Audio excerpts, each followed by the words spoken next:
Okay. Good morning. Thank you for joining us here today to talk about this very important issue, not only for school districts, but for taxpayers across the Commonwealth. My name is Jesse Topper. I represent the 78th Legislative District, and I'm the author of House Bill 707, which would eliminate the Prevailing Wage Act for all public school construction projects. Now, this is the law that requires that all public bodies pay the prevailing minimum wage as determined by the Secretary of Labor and Industry on any project that exceeds $25,000. I was made aware that legislative action was needed on this issue last year as I toured all 9 of the school districts within the 78th district. And throughout there was a common theme among school administrators that this act was really an undue burden, and they were really coming under the gun with their budgets because of these high construction costs. And it was so much higher than our contractors in our areas would normally charge that many of these projects are just simply not being done at all.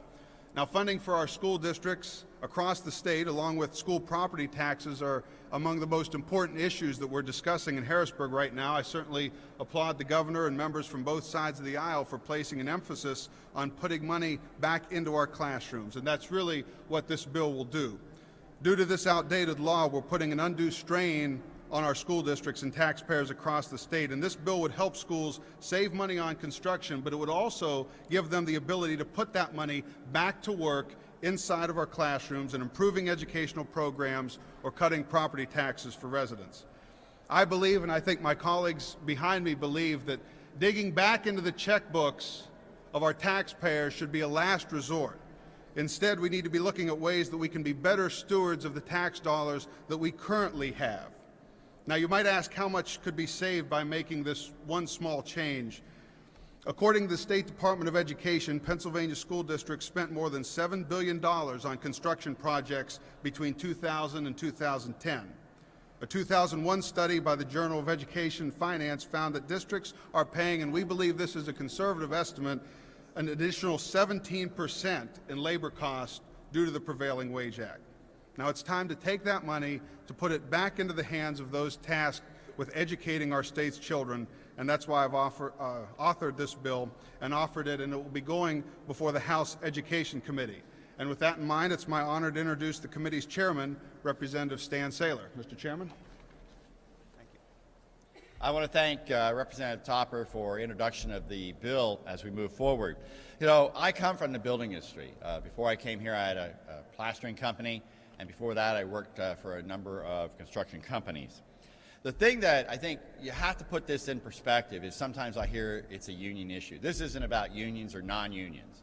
Many of our prevailing wage construction projects have non-union companies bidding on them and winning them. In fact, I would say in some cases, some years, there's more non-union workers working on prevailing wage jobs than there are non. And I gotta be honest, when I was just an average worker, I loved working on prevailing wage jobs. When I could earn 2 to 3 times what I made an hour, and I was making a good salary when I wasn't working on prevailing wage.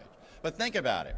If you're a backhoe operator or a plumber or electrician and you're getting paid $22 an hour, $25 an hour, and to build a shopping center, an apartment building, or an office building, or even a home, and then you get to go work and build a township building or a school, which is exactly what we're talking about here today, schools, you're making $50 an hour.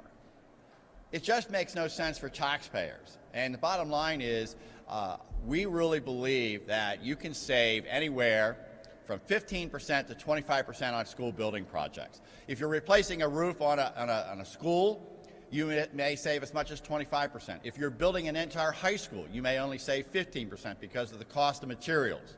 The truth is, everybody out there has complained about property taxes. And what's driving property taxes? A number of issues.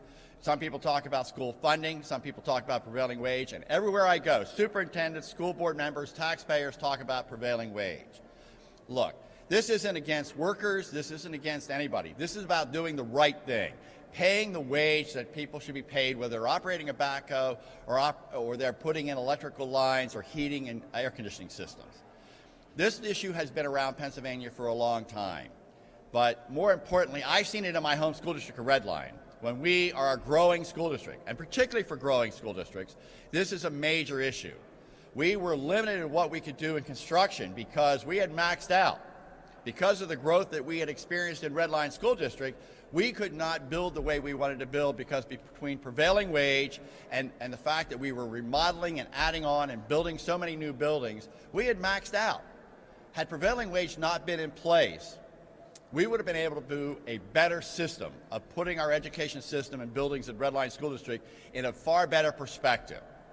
So this goes to a whole lot of issues of giving school boards the ability to manage locally what they're doing instead of the state coming down and telling them and micromanaging how we're going to build schools as far as prevailing wage is concerned and what wages are paying. So again, this isn't about not protecting workers. This is not about unions and non-unions. This is about doing the right thing. It's about doing the right thing for taxpayers. And I think so often sometimes around here we kind of forget why we're here. We're here to do the right thing for the taxpayers of Pennsylvania and for the children of Pennsylvania.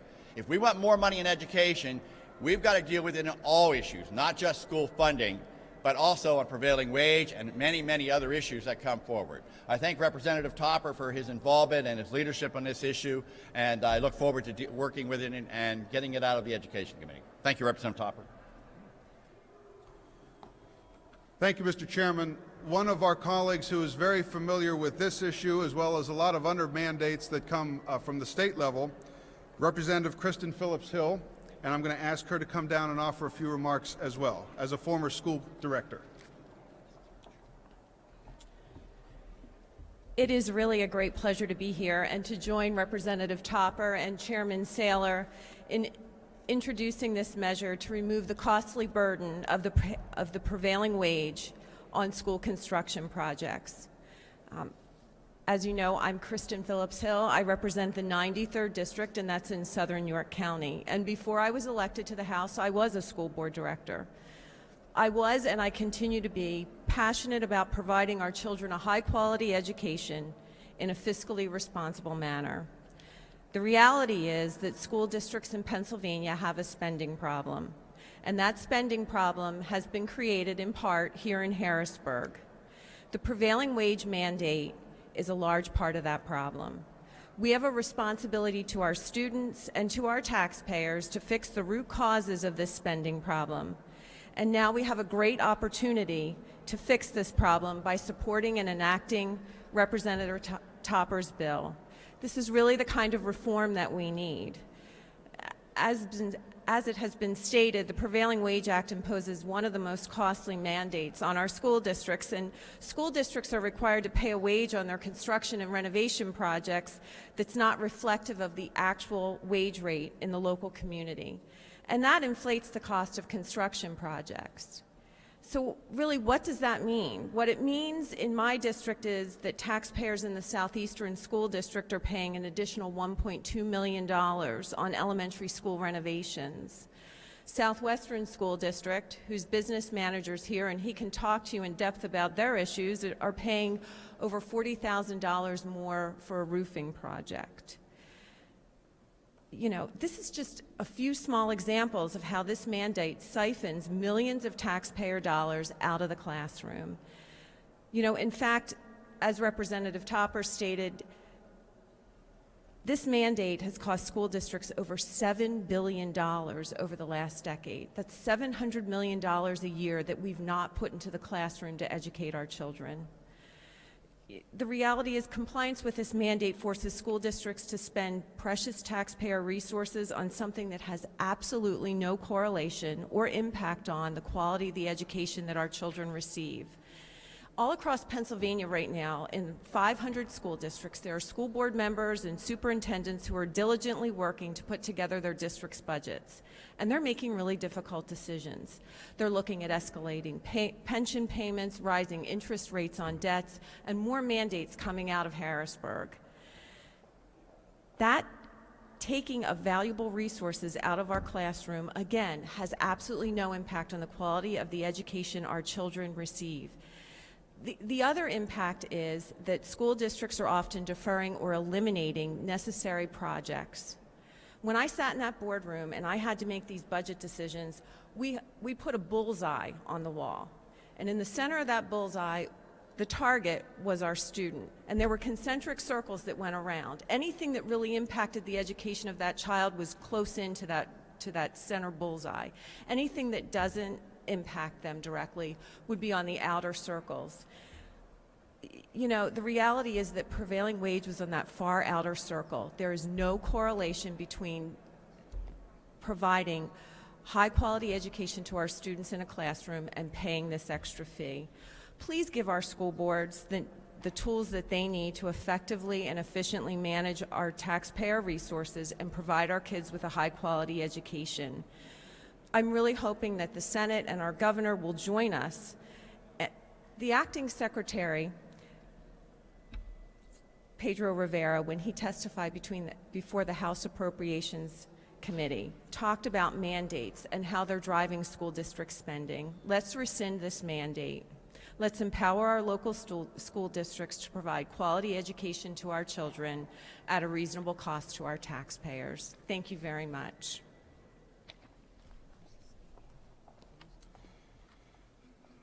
Two more speakers from our education stakeholders. The first will be Southwestern Business Administrator Jeffrey Mummert. Jeff. Thank you, Representative Topper. My name is Jeff Mummert, and I am the Business Administrator of the Southwestern School District in York County. I have been asked to share some information with you about the impact the prevailing wage law had on a roof repair project in our district. In August of 2010, the Southwestern School District had identified several roof repairs that were needed on 4 of our school buildings in order to prevent leaks and to prolong their useful life. We used a roofing consultant to assist us with this process and piggybacked off the state contract pricing to get a proposal from a contractor to perform the repair work. The initial proposal for the scope of the work came in at $84,504. Prior to taking this proposal to the school board for approval, we inquired as to whether the proposal had included the use of prevailing wage rates, since the total cost of the project exceeded the $25,000 prevailing wage threshold. Upon review, the contractor's representative indicated that the initial proposal did not include prevailing wages. He resubmitted his proposal for the exact same scope of work and included the payment of prevailing wages, and the total cost of the project increased from $84,504 to $126,825, an increase of $42,321 or 50%. The only difference in the two proposals was the use of prevailing wage rates. Without trying, we were able to obtain an apples-to-apples direct comparison of the impact that the use of prevailing wages has on school district construction and maintenance projects. Because of the current prevailing wage law, and only because of the prevailing wage law, our taxpayers had to pay $42,321 more for our roof repairs than they otherwise had to. Here is an actual case study on the financial impact of the prevailing wage law. And this is only a relatively small project. We have constructed 3 elementary school buildings in the last 10 years at a cost of approximately $36 million. We know that the mandated use of prevailing wages adds anywhere from 10 to 30% to the cost of construction projects. For these 3 projects alone, we could have conservatively saved between 10% and 15%, or roughly $3.6 to $5.4 million for our local taxpayers, money that could have gone to reduce real estate taxes. That is significant. One of those projects was building an elementary school. At the same time we were building our school, Walmart was building a supercenter 400 yards down the road. They used the same contractor for their site work that we used, the same people, the same equipment. The only difference was, when they were working at our school, their employees were getting paid almost twice as much as they were when they were working 400 yards down the road at Walmart for the exact same type of work. Can you imagine the savings to school districts statewide if this costly mandate were eliminated? Please remember that in the 2 examples above, we are not talking about paying more for highly skilled workers. In both cases, we are talking about the same company with the same employees doing the same jobs, only at a much higher cost to taxpayers. This is your opportunity to cut government waste and save taxpayers money. Eliminate this costly mandate. Eliminate the prevailing wage law for school districts now. Thank you. Thank you, Jeff. And finally, our last speaker, Pennsylvania School Board Association Director of Government Affairs, John Callahan. John?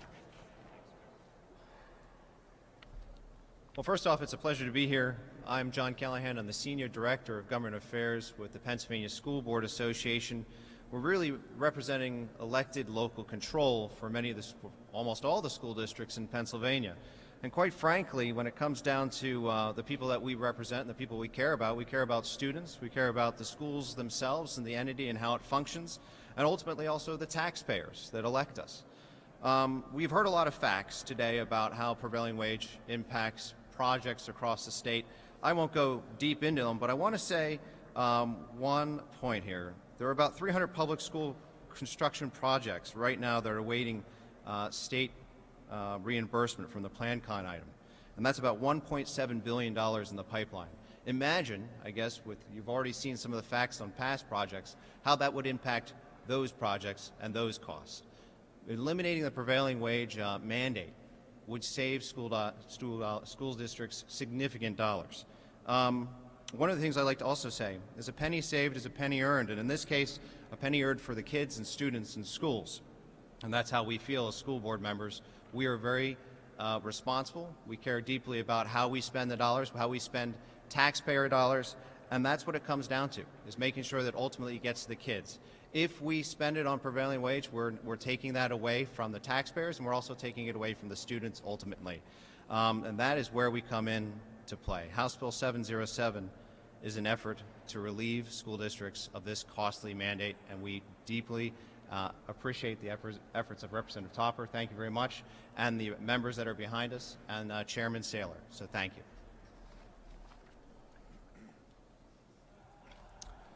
So the bottom line, this is not a bill that's against anyone or an attack on anything. This is an opportunity for everyone in terms of construction and labor, stakeholders in education, lawmakers and taxpayer groups to join arm in arm together to do something that will truly benefit our kids by putting more money into the classrooms, more money for technology that our students need to be successful. I'm honored to have my colleagues behind me and the stakeholders in support of this, and I thank you all for our time. We do need to be on the floor at 11, so we're going, but if you need any questions or anything, please see me afterwards. Thank you very much.